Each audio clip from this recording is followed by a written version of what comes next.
करना चाहिए। ठीक है ना। आई फील लाइक कि इसी तरीके से जो मैं जैसे कह रहा हूँ, इसी तरीके से ही करना चाहिए। Just checking, this is my point of view. आपका डिफर हो सकता है, लेकिन अगर आप लोग अभी अपीयर होने वाले हैं और आप किसी से कुछ चेकिंग करवा रहे हैं, 20-25 दिन पड़े आपके अटेम्प्ट हुए, और आपको ऐसे कोई रिमार्क्स मिल जाएं जो बड़े डिस्क्लेमर टाइप रिमार्क्स हों के जो है बिल्कुल भी आप तैयार नहीं है, रेडी नहीं है, यू नीड टाइम वगैरह वगैरह, इस तरह की अगर चीजें उसमें हो, और फिर आप उसको जब एनालाइज करें एंड यू फील लाइक बिल्कुल वो जो रिमार्क्स है सही है, टू द पॉइंट है, क्योंकि कभी कभी रिमार्क्स गलत भी होते हैं। ठीक है ना। जरूरी नहीं है कि आपको जो वो कह रहे हैं जहां से आप चेकिंग करवा रहे हैं, मैं इंक्लूडिंग मी एज वेल, कि मैं सही हूँ। ठीक है ना। आप खुद भी माशाल्लाह उतना पढ़ते रहे, आपको फील होगा कभी कभी कि यार रिमार्क्स ठीक नहीं है। मुझे होता था, ऑनेस्टली बताऊं तो आई आई यूज टू फील एग्जाम जो होते थे ना, मैं मुझे फील होता था नहीं यार ये सही नहीं है, इन्होंने चेकिंग बस खाना पूरी की है। तो मैं उनके पॉइंट ऑफ व्यू पे नहीं चलता था, मैं उनको छोड़ देता था। लेकिन I made people, Sarfaraz Sharaj थी इस तरह के उस्ताद, जो बिल्कुल ठीक तरीके से बताते थे कि नहीं ये तो बिल्कुल लगता था हाँ यार ये ठीक कह रहे हैं, इनकी बात पे अमल करना चाहिए। ठीक है। तो आपको अगर ऐसा लगे कि अभी जो है रिमार्क्स आपके लिए जो आए हैं वो बिल्कुल ऐसे हैं जिसमें आप काफी मेहनत की जरूरत है और आप अभी प्रिपेयर्ड नहीं है, और फिर आपके पास एज भी है, अटेम्प्ट्स भी हैं, टाइम भी है, ईच एंड एवरीथिंग, तो आप स्किप कर दें इजीली। अगर आपको लगता है नहीं, जो ये रिमार्क्स हैं वो ऐसे हैं कि ये मैं फटाफट 20 दिन में जल्दी कवर कर लूंगा या ठीक कर लूंगा, तो बस बिस्मिल्लाह उसके ऊपर लग जाए। लेकिन उसके ऊपर परेशान होने की जरूरत नहीं है। मोक्स में मोक्स देंगे या किसी को जब भी चेकिंग करवाएंगे, जब एग्जाम नजदीक होगा ना, तो you will gate remarks like this. ठीक है ना। अगर आप सही ट्रैक पे नहीं होंगे, ठीक है, तो उस वक्त be sincere with your self, अपने आप से सिंसियर हो जाएं, खुद ही एनालाइज करें, आप देखेंगे वाकई you can improve in few days या नहीं। आपके पास टाइम भी है, वक्त भी है, एज भी है, अटेम्प्ट भी पड़े हुए हैं, तो आप थोड़ा और टाइम दे सकते हैं तो दें। अगर आपको लगता है नहीं यार ठीक है, बस मैं इसको ही चला लूंगा, इसको मैं इम्प्रूव करके ठीक ठीक कर लूंगा, देन गो फॉर दिस। ठीक है ना। तो इसमें ये बात, कुछ ऐसी बातें हैं जो शायद आपको कोई बताया नहीं। ठीक है ना। ये ऐसी बातें हैं जो हम लोग जब एस्पायरेंट होते थे, या इवन अभी भी मैं अपने जो मेरे पास हो जाते हैं उनके साथ कभी कभी बात होती है, फीलिंग्स में पूछता रहता हूँ क्या था किस तरह मेरा, मैं अपना एक्सपीरियंस स्पेशली पूछता हूँ कि मेरे साथ आपका एक्सपीरियंस कैसा था।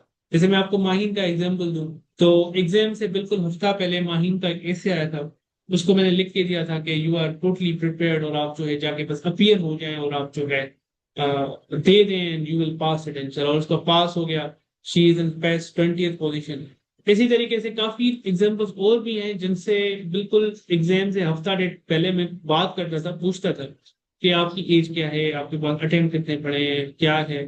फिर मैं कहता था कि अगले साल दे सकते हैं, जब वो कहते थे हाँ ये मुझ पे तलवार नहीं है कि अभी ही देना है, तो फिर मैं उनको सिंसियरली बताता कि मेजर मसले हैं, आपको वक्त चाहिए और वक्त चाहिए।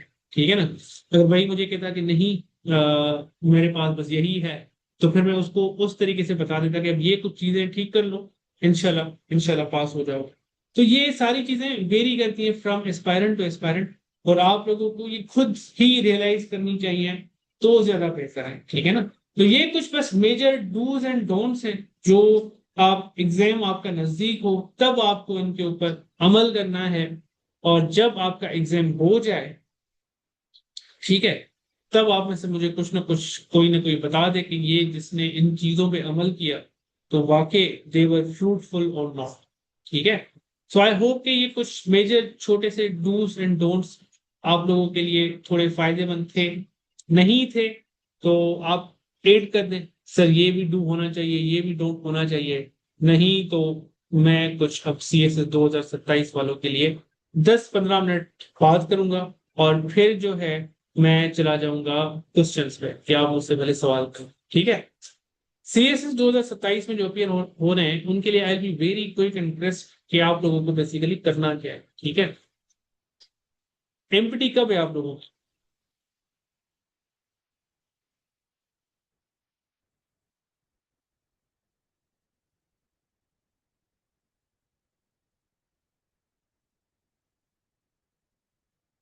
लास्ट वीक ऑफ सितंबर। तो सबसे पहले एमपीटी की थोड़ी बात करता हूँ मैं। आप सब लोग जो है अभी एमपीटी को छोड़ दें, 1 अगस्त से जो है एमपीटी की आप थोड़ी थोड़ी तैयारी स्टार्ट करना शुरू कर दें। थोड़ी थोड़ी तैयारी से क्या बना दें, 1 घंटा दे दें एमपीटी को, ठीक है ना। थोड़ी मुश्किल आएगी, हर साल थोड़ी थोड़ी मुश्किल आती जा रही है, ठीक है ना। तो इस वक्त जो पिछले ईयर है उनसे थोड़ी मुश्किल आएगी, so you need to prepare yourself for this. तो आप 1 अगस्त से स्क्रीनिंग की तैयारी करना स्टार्ट करें। बड़ी सिंपल है स्क्रीनिंग की तैयारी। सिंपली आप कोई भी बुक खरीद लें, उसको पढ़ना स्टार्ट करें, ठीक है। और कोशिश करें कि कुछ छोटे से पॉइंटर्स बना दें बस, ऑर्गेनाइज तरीके से। हाँ बस वो यार कैसे? ना, वो पूछता भी। किस? ये कौन है?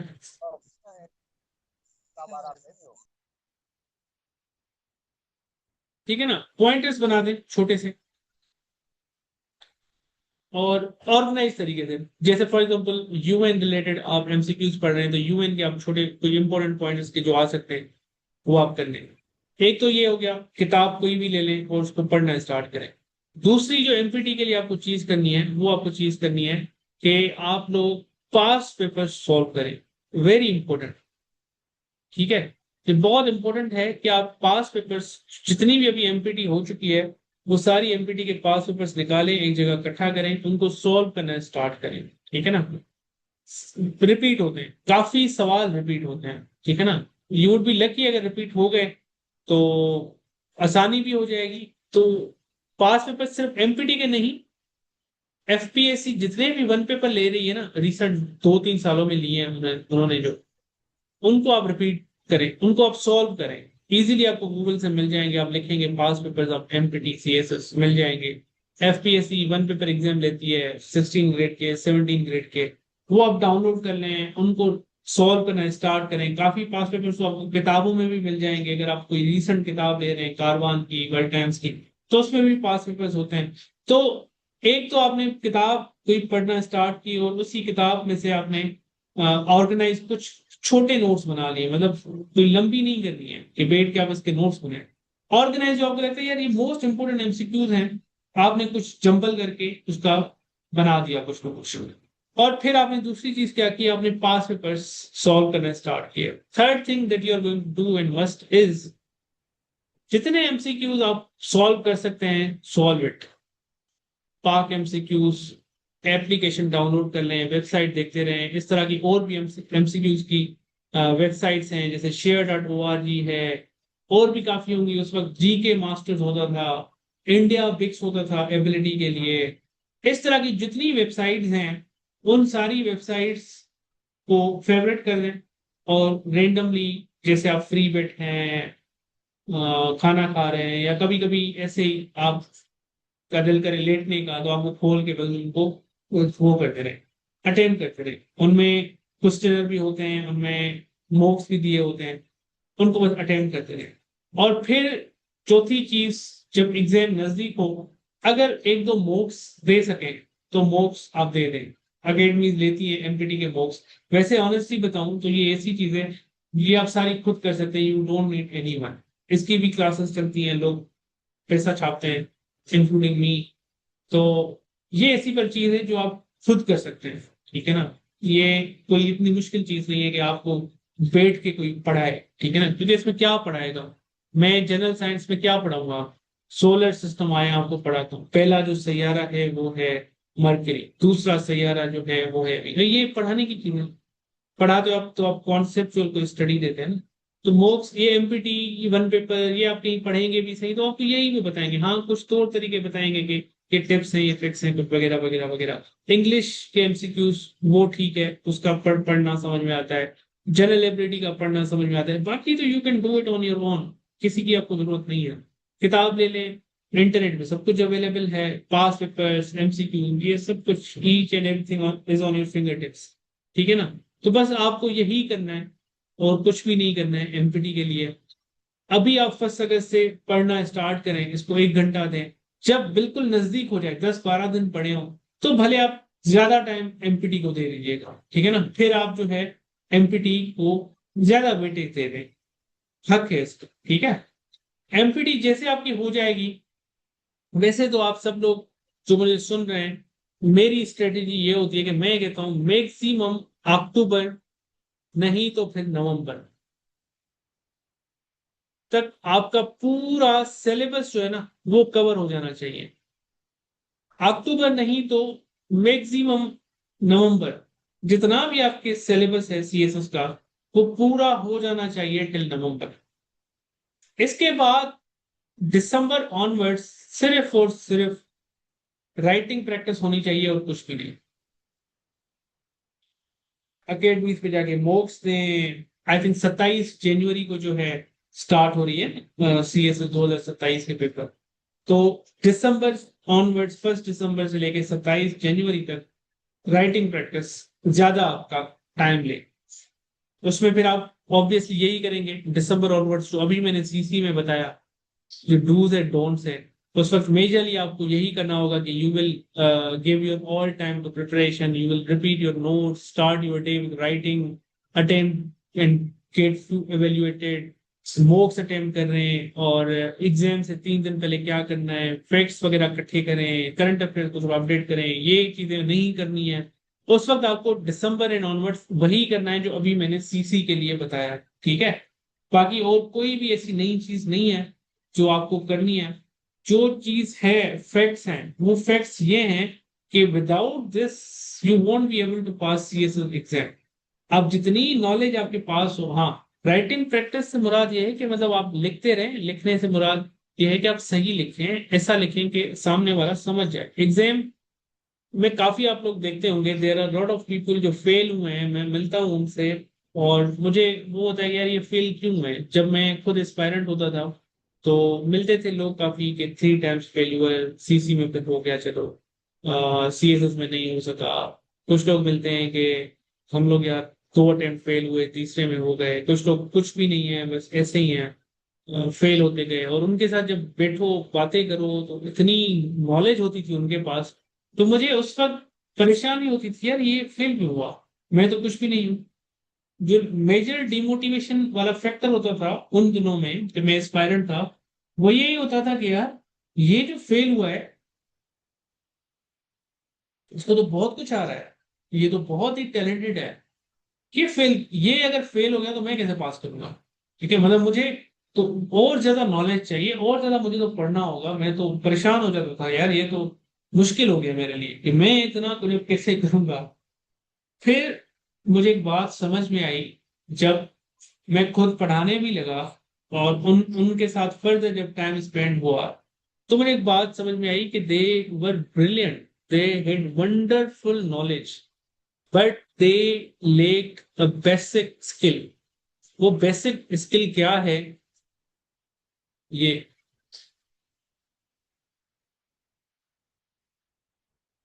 Art of conveying your ideas, your knowledge, ये उनमें नहीं था। वो अपनी नॉलेज को, अपने आइडियाज को, अपने आर्ग्यूमेंट्स को इन राइटिंग कन्वे नहीं कर पा रहे थे। क्यों कन्वे नहीं कर पा रहे थे? फ्यू वर वेरी कॉम्प्लिकेटेड, बहुत कॉम्प्लेक्स लिख रहे थे। फ्यू वर हाईली सिंपल, बिल्कुल बच्चों वाली अंग्रेजी थी। कुछ लोग सही लिख रहे थे लेकिन ग्रामर की गलतियां बहुत ज्यादा थी। कॉम्प्लिकेशन नहीं था, सिंपल भी नहीं था, ग्रामर मिस्टेक्स बहुत ज्यादा थी, स्पेलिंग मिस्टेक्स थी ज्यादा। ये 3 किस्म की कैटेगरीज मुझे मिली।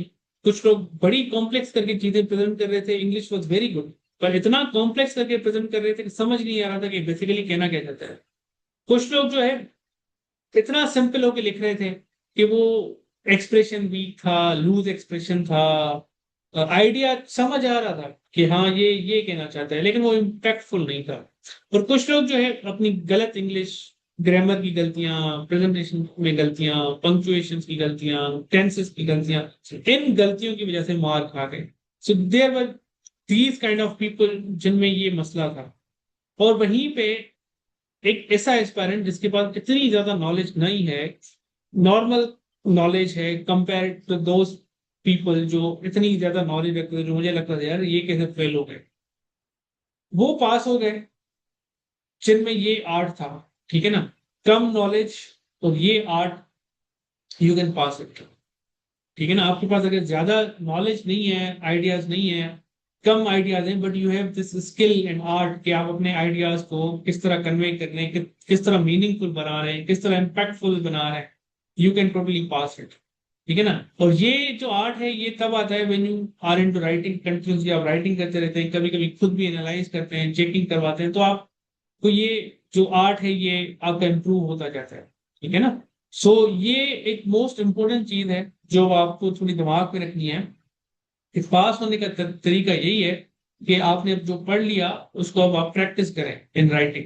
और मेजर फोकस क्या होना चाहिए, जो आप लिखें तो सामने वाले को समझ आए। जैसे अभी मैंने तकरीबन 1 घंटा आप लोगों के साथ बात की, ठीक है।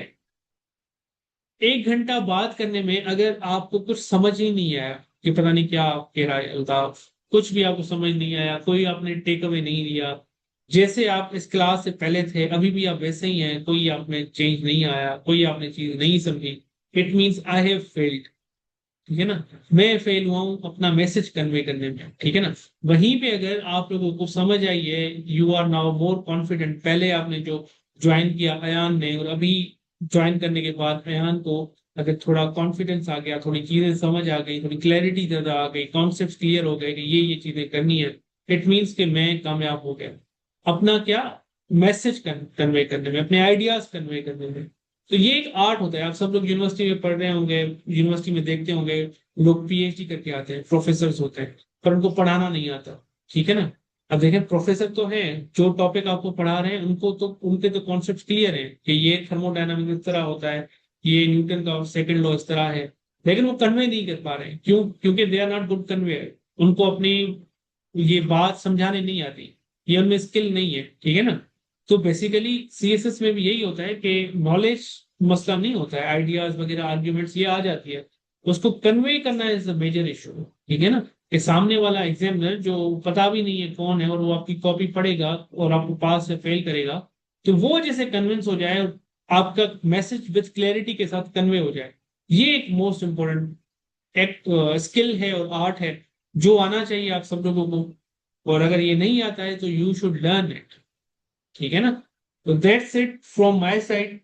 आई होप के you all had a wonderful time. Basic एक मैंने छोटा सा ही लेक्चर रखा था, मेजरली फॉर सीसी पीपल।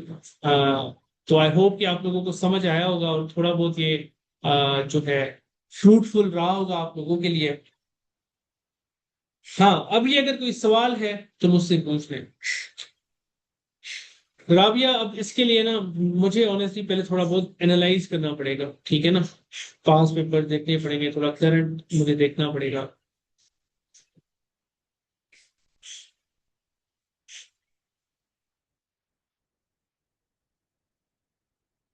यार अक्सा, ये जो आपने सवाल किया ना, ये सवाल बेहतर है कि आप एसपीएससी या एफपीएससी वालों से पूछ लें जहां भी आप एग्जाम दे रही हैं। आई थिंक ट्रांसक्रिप्ट जो होती है उस पर काम चल जाता है, बट ये वेरी करता है फ्रॉम कमीशन टू कमीशन, और इसमें मैं आपको अथॉरिटी के साथ जवाब नहीं दे सकता हूँ, क्योंकि हर किसी का अपने रूल्स हैं, अपने तौर तरीके हैं। तो बेटर कि आप उनसे ही पूछें तो बेहतर है। My pleasure, my pleasure. Rabia कह रही है ऐसे रिफ्रेशर फॉर सीसी।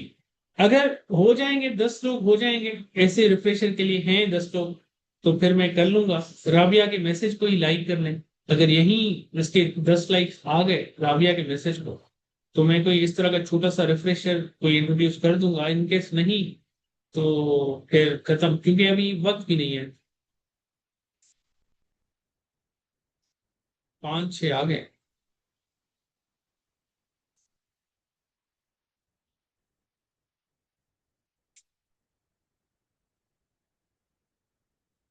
वाह, 10 आ गए। ये 10 गायब हो जाएंगे जबकि यहाँ 11 आ गए। वेरी। दस कौन है? अहमद, शाहजमान, जेरा, सईद हैदर, स्पायरन, 13, 12। तो क्या रखें कोई छोटा सा रिफ्रेशर रखूं इस तरह का बेसिक सा?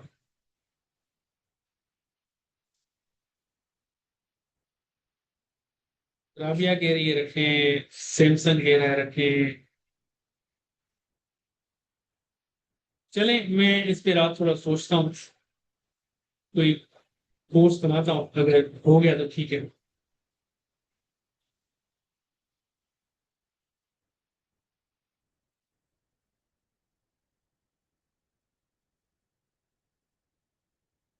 How can I correct CSS exam in 7 months per year? How to collect data from SSL? How to decode essay topic? इसके लिए आपको मेरे पास ऐसे पढ़ना पड़ेगा खालिद सर। आर्टिकल रीडिंग का थोड़ा गाइड करें। बहुत सुना है कि आर्टिकल को अच्छे लाइंस कट करके सिद्ध फॉर गुड राइटिंग वास्तव आर्टिकल रीडिंग तो सिंपल है। सिंपल आर्टिकल खोलें, पढ़ें, समझें, दैट्स इट। और क्या उसमें रीड करना है? कोई भी चीज आप पढ़ते हैं तो मेजर फोकस किस चीज के ऊपर होना चाहिए, वो आपको समझ आ जाए। तो बस आपका जो भी आप चीज पढ़े, तो मेजर फोकस ये होना चाहिए ना कि आपको वो समझ आए। फिर कुछ लोग उस आर्टिकल में से या कुछ जो समझ आता है फॉर सीएसएस पर्सपेक्टिव अगर पढ़ते हैं, तो फिर ये फोकस होना चाहिए कि उसमें से कुछ फैक्ट्स निकाल लें, कुछ आर्ग्यूमेंट्स निकाल लें जो सेव कर लें। So what is the structure of an essay on any topic in political science or martial subject? ये क्या सवाल है सर? नोट्स मेकिंग स्ट्रेटेजी कैसी होनी चाहिए? Sir I ask there is still time, enough time to start preparation for. जी बिल्कुल, अभी है, टाइम है आपके पास। Sir why SPSC is corrupt? यार अब इसमें मैं क्या कहूँ आपको। ठीक है, आप लोग अपनी मेहनत करें। ठीक है, मैं आपको ऑनेस्टली बता रहा हूँ, आप लोग अपनी मेहनत करें। ट्रस्ट मी, अल्लाह आपकी मेहनत रायगा नहीं करेगा। ठीक है ना? You will achieve what you want, नहीं तो you will get better. Trust me on this. अच्छा, जो बिगनर बिल्कुल ऐसे की क्लासेस हैं, वो जो है 21 जुलाई से स्टार्ट होगी, तो वो आप मैसेज कर दीजिएगा अनंत को, तो वो आपको डिटेल सारी समझा देगी। Sir is there enough time to crack CSS exam? बिल्कुल बिल्कुल, अभी भी आपके पास टाइम है। बिल्कुल, आप अभी जीरो से स्टार्ट करें, आप बिल्कुल पढ़ सकते हैं। Khalid you need to learn ऐसे फ्रॉम समवन, क्योंकि जो आपके सवाल है ना, वो सवाल नहीं है, वो पूरा ऐसे कोर्स है। तो मैं आपको अगर एक दो अल्फाजों में कुछ बता भी दूंगा, that won't be helpful. It would be better कि आप जाके किसी से पढ़ें, और इसमें कंजूसी ना करें। ऐसे आपको जरूर किसी से सीखना चाहिए। मैं नहीं कह रहा मेरे पास आए, इस ऐसे आपको किसी से जाके सीखना चाहिए, आपका टाइम बच जाएगा, ऑनेस्टली बता रहा हूँ।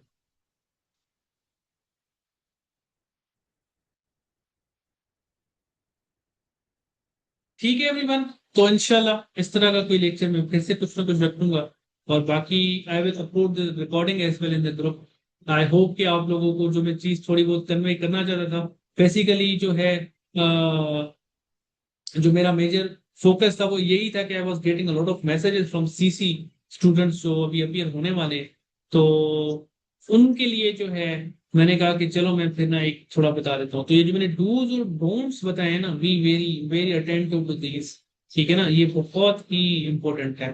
बाकी आपको जो भी सेशंस की डिटेल्स वगैरह चाहिए, तो वो आप मैसेज कर दीजिएगा इसी नंबर पर। तो वहां पे you will get the details. ठीक है ना, सारी आपको डिटेल्स मिल जाएंगी। Thank you everyone, take care, good luck. अगर मुलाकात नहीं होती है आप लोगों के साथ, तो good luck with your attempt. और मेरी दुआएं आप लोगों के साथ कि इंशाल्लाह इंशाल्लाह इंशाल्लाह आप सब लोग पास कर लें, पास कर लें। Thank you समाइबा।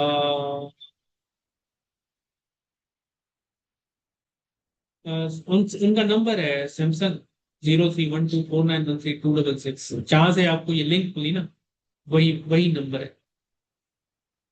चलिए जी, दैट्स इट, थैंक यू।